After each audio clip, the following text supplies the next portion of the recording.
Sebelum kita mulai, mari kita berdoa sesuai dengan keyakinan kita masing-masing. Doa dimulai.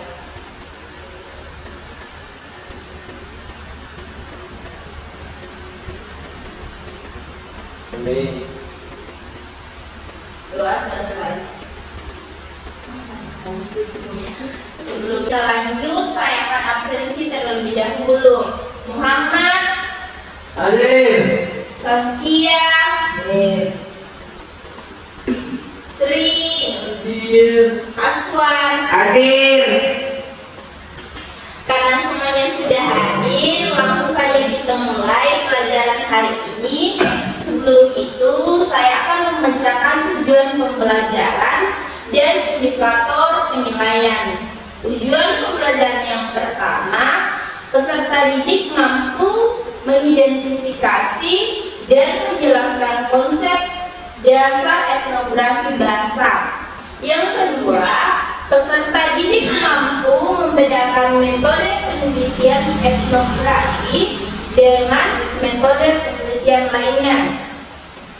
Yang ketiga, peserta didik mampu menerapkan prinsip-prinsip etnografi bahasa dalam menganalisis data bahasa dan budaya, mengidentifikasi berbagai bentuk keragaman dalam konteks bahasa dan budaya.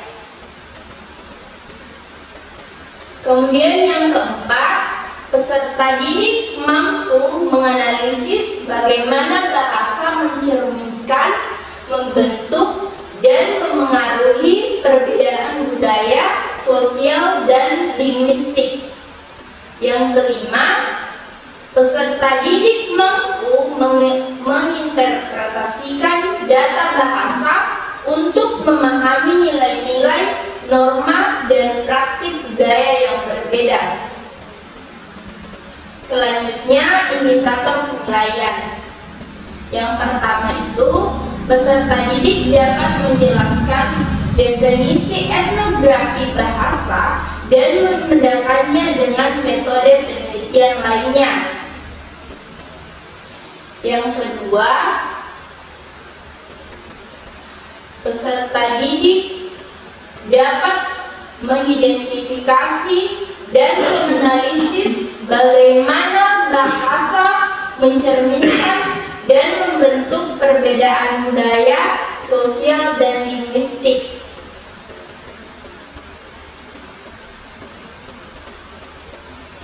Yang ketiga, peserta didik mampu menunjukkan sikap toleransi dan penghargaan terhadap keberagaman. Yang keempat, peserta didik dapat berkomunikasi secara efektif dan sensitif dalam konteks antar budaya. Yang kelima, peserta didik dapat mengidentifikasi peluang untuk memanfaatkan etnografi, tujuan pembelajaran, dan indikator penilaian. Hari ini kita akan belajar tentang etnografi bahasa. Siapa yang pernah mendengar istilah itu? Saya.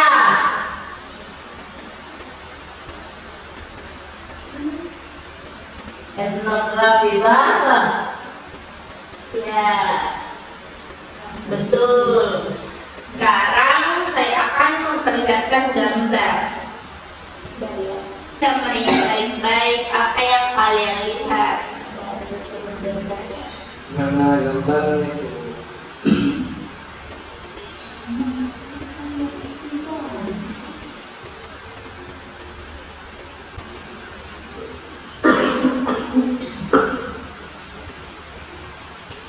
Sebut apa yang kalian lihat. Pakaian yang berbeda-beda, Bu. Terus suku yang berbeda-beda juga. Apalagi Sama Kalau saya Bu, lebih tepatnya baju adat sih dari berbagai daerah. nah, betul sekali. Sekarang untuk Muhammad.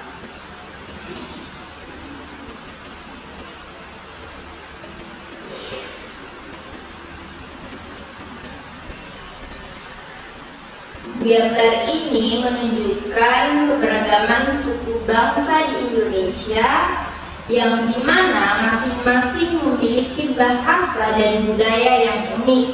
Misalnya, suku Jawa menggunakan bahasa Jawa, suku Sunda menggunakan bahasa Sunda, dan seterusnya. Keberagaman ini adalah kekayaan bangsa kita yang harus kita jaga dan lestarikan. Tujuan kita hari ini adalah memahami bagaimana bahasa merepresentasikan budaya dan bagaimana kita bisa menjaga keragaman tersebut. Nah, selanjutnya saya akan menunjukkan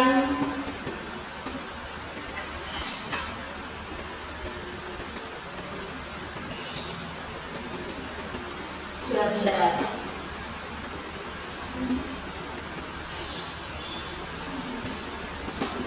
Sabar ya.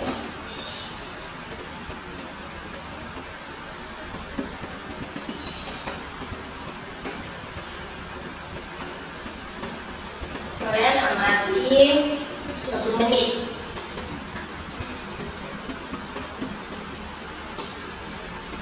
Ini mana Pak? Penting dulu.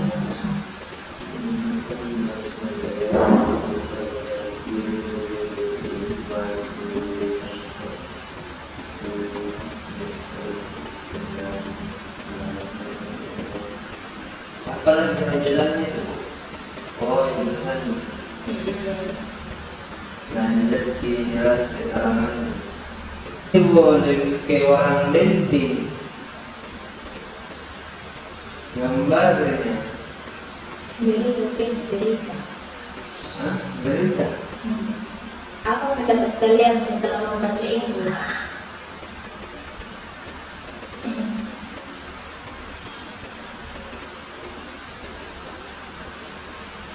Kalau saya Bu, tidak ada di masalah sebenarnya kalau bahasa Indonesia, karena kan Indonesia yang bahasa apa namanya, kan dalam Sumpah Pemuda itu, Sumpah Petinggi itu memang bahasa kami, bahasa Indonesia. Jadi tidak ada bisa ada masalah kecuali kita lupakan itu bahasanya. Betul sekali. Selanjutnya, saya akan membagi kalian menjadi 2 kelompok. Yang pertama itu Muhammad bersama Saskia, kemudian yang kelompok kedua itu Sri bersama Aswar. Nah, kalian akan mendiskusikan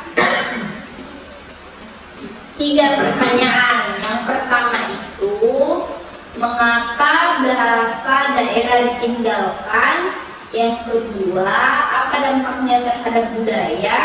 Yang ketiga, apa solusi untuk menjaga bahasa daerah? Saya beri waktu 5-7 menit diskusi. Dimulai dari sekarang. Silakan.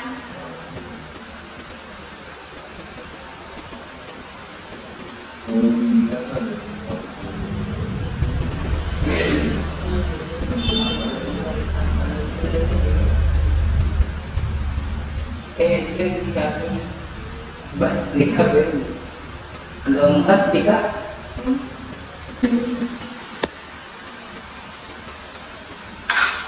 Saya akan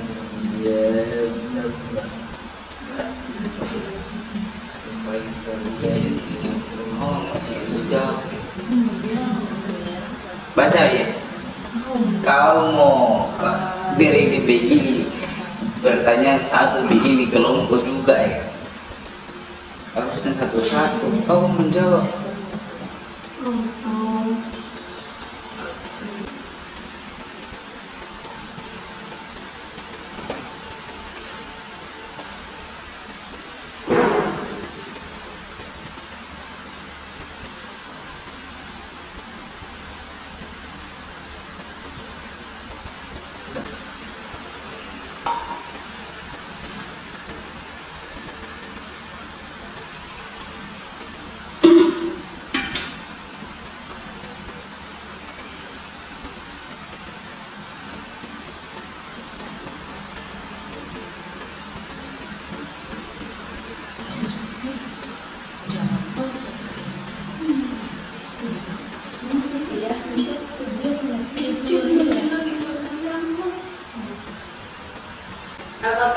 sudah berdiskusi?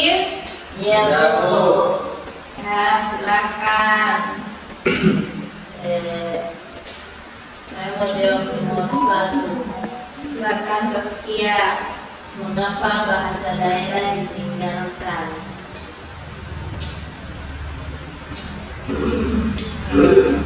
Karena pengaruh globalisasi, anak muda lebih tertarik menggunakan bahasa Indonesia atau Inggris karena dianggap lebih modern dan praktis. Kedua, kurangnya penggunaan di rumah. Orang tua tidak lagi menggunakan bahasa daerah dalam komunikasi sehari-hari. Ketiga, media dan teknologi. Media sosial, TV, dan internet lebih banyak menggunakan bahasa nasional dan internasional. Keempat, stigma negatif. Bahasa daerah dianggap kuno, tidak keren, atau tidak berguna secara ekonomi. Bagus sekali kelompok 1. Selanjutnya nomor 2. Siapa? Apa pertanyaan lain tadi itu, Bu? Apa dampaknya terhadap budaya? Silakan Muhammad. Jadi dampaknya itu hilangnya identitas budaya. Bahasa adalah bagian dari identitas suatu suku. Jika hilang, identitas pun bisa luntur. Yang kedua, putusnya pewarisan nilai-nilai lokal. Banyak tradisi, cerita rakyat, dan nilai-nilai luhur yang hanya bisa dipahami melalui bahasa daerah. Ketiga, kehilangan keragaman. Keanekaragaman budaya Indonesia bisa berkurang jika semua homogen dalam satu bahasa saja.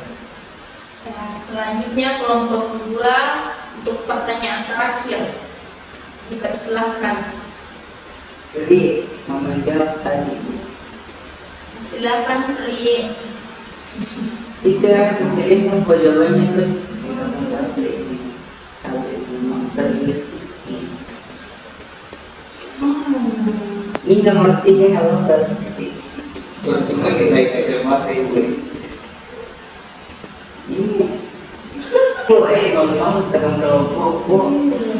Silakan Aswan. Jadi pertanyaannya apa solusi untuk menjaga bahasa daerah? Jawabannya yaitu gunakan bahasa daerah di rumah dan lingkungan sehari-hari. Ajarkan bahasa daerah di sekolah. Terus buat konten digital seperti video, lagu, podcast dalam bahasa daerah. Dukungan komunitas pelestarian bahasa lokal. Dan yang terakhir, lakukan dokumentasi seperti rekam dan tulis bahasa daerah agar tidak hilang. Terima kasih. Terima kasih Aswan. Jawaban kalian sangat tepat. Berikutnya saya akan menampilkan PPT untuk mengkaji secara mendalam apa itu etnologi bahasa dalam keberagaman. Sebelumnya saya mohon maaf karena LCD tidak ada, jadi saya menunjukkannya di laptop saya. Nah, di sini ada tersedia PPT etnologi bahasa dalam mengkaji keberagaman budaya. Etnologi bahasa merupakan cabang ilmu yang mempelajari hubungan antara bahasa dan budaya dalam kerangka keberagaman manusia. Studi ini tidak hanya menelaah struktur bahasa, tetapi juga maknanya dalam konteks sosial budaya dan historis masyarakat penuturnya. Selanjutnya, melalui pendekatan ini, peneliti dapat memahami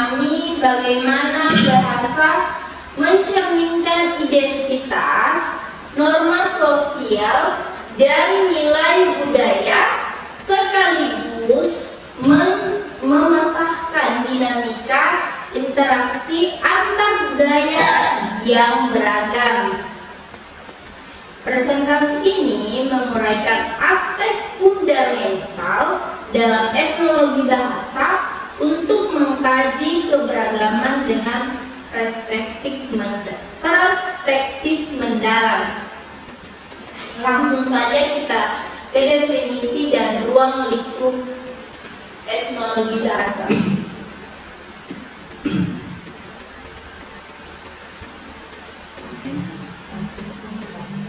Jadi definisi etnologi bahasa adalah studi tentang hubungan antara bahasa dan kebudayaan yang fokus pada variasi dan fungsi bahasa dalam konteks sosial budaya.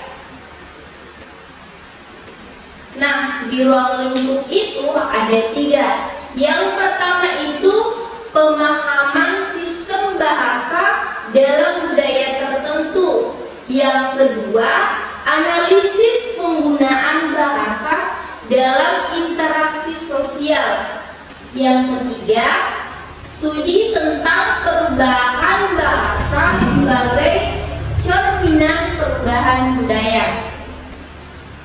Tujuannya untuk menggali makna sosial yang terwujud melalui bahasa dan bagaimana bahasa memperkuat identitas kelompok budaya.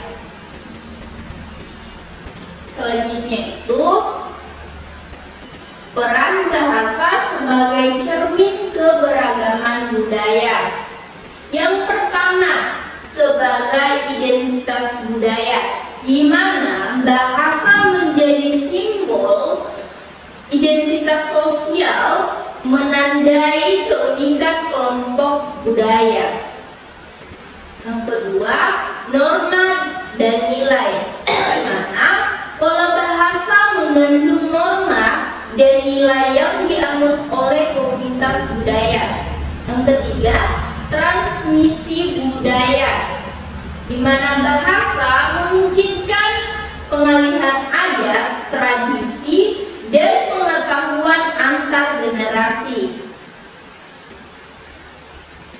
Berikutnya, metodologi dalam studi etnologi bahasa,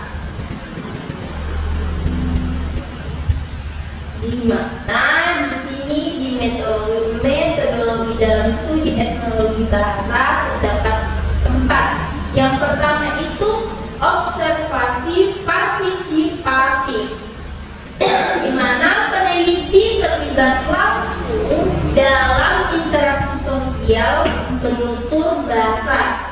Yang kedua, wawancara mendalam, di mana pengumpulan data kualitatif tentang penggunaan dan makna bahasa. Yang ketiga, analisis wacana, mengkaji struktur dan fungsi bahasa dalam konteks komunikasi budaya. Dan yang terakhir, dokumentasi bahasa, di mana perekaman dan pengarsipan bahasa sebagai sumber budaya yang berharga. Selanjutnya itu bahasa dan kekuasaan dalam keberagaman. Di sini saya membaginya menjadi 2 bagian. Yang pertama, bahasa sebagai alat kekuasaan. Nah, di mana bahasa mencerminkan dan memperkuat struktur kekuasaan dalam masyarakat, menegaskan dominasi kelompok tertentu. Menjadi 3, bahasa mayoritas versus minoritas. Yang kedua, bahasa sebagai simbol status sosial. Yang ketiga, politik bahasa dan penindasan linguistik dengan bahasa minoritas. Upaya pelestarian bahasa minoritas sebagai bentuk perlawanan dan pengakuan identitas budaya. Yang pertama, revitalisasi bahasa. Yang kedua, pendidikan bilingual atau multilingual. Yang ketiga, kebijakan bahasa inklusif. Berikutnya yang keenam itu keberagaman bahasa dan identitas etnik.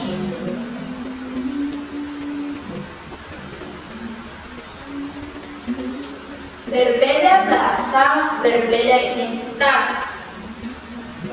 Bahasa menyatukan kelompok etnik dalam kesadaran kolektif mereka. Yang kedua itu bahasa sebagai warisan budaya, mempertahankan warisan leluhur melalui bahasa sehari-hari. Yang ketiga, bahasa dan kohesi sosial.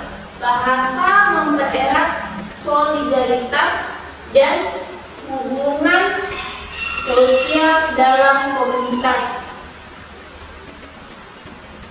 Berikutnya, bahasa dalam konteks globalisasi. Dampak globalisasi di mana bahasa lokal mengalami tekanan dengan dominasi bahasa global. Yang kedua, promosi multibahasa. Pentingnya pengakuan dan penggunaan bahasa daerah di era global. Yang ketiga, digitalisasi bahasa, di mana teknologi sebagai alat pelestarian dan pengembangan bahasa.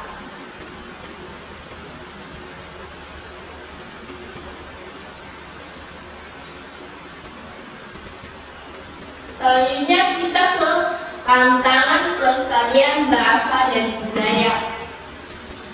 Tantangannya itu terbagi 4. Yang pertama, waktu yang terbatas, di mana banyak bahasa menghadapi resiko punah dalam satu generasi. Yang kedua, keterbatasan dokumentasi, di mana kurangnya sumber dan rekaman bahasa tradisional menjadi kendala. Yang ketiga, kurangnya pengguna muda, di mana generasi muda berpindah ke bahasa dominan peluang sosial. Yang keempat itu kebijakan pemerintah, dukungan dan regulasi bahasa yang beragam bervariasi antar negara. Berikutnya, kemajuan teknologi dan inovasi dalam studi etnologi bahasa.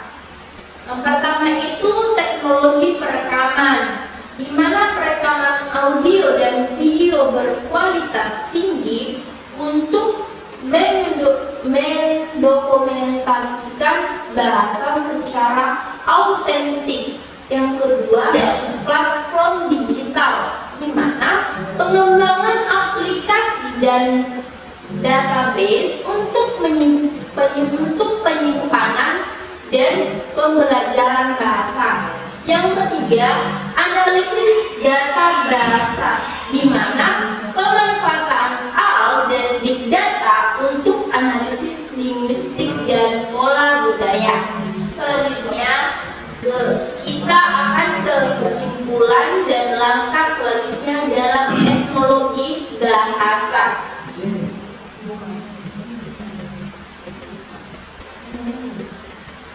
Yang pertama, pentingnya studi bahasa dan budaya, di mana memahami keberagaman sebagai fondasi perdamaian dan pengakuan antar etnik.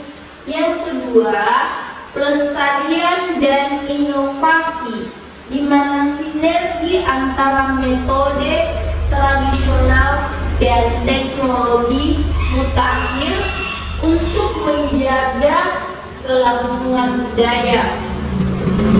Yang ketiga, arah riset masa depan, eksplorasi interdisipliner dan peningkatan partisipasi komunitas lokal dalam penelitian, di mana memperdalam kajian teknologi bahasa, membuka wawasan baru tentang siapa kita dan bagaimana kita berinteraksi dalam keberagaman yang dinamis.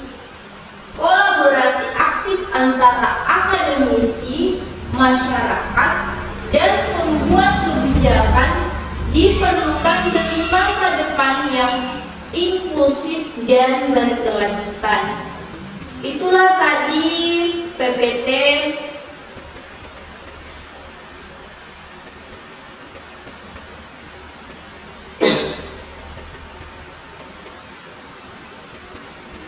dari saya. Jika kalian ingin mencatatnya, saya persilahkan. Saya berikan waktu sekitar 5-7 menit.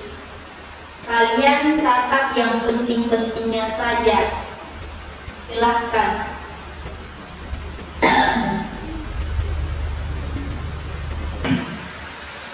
Terus perjalanan saya jawabanmu di sini. Pelan-pelan main bicara deh.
kumpulkan minggu depan.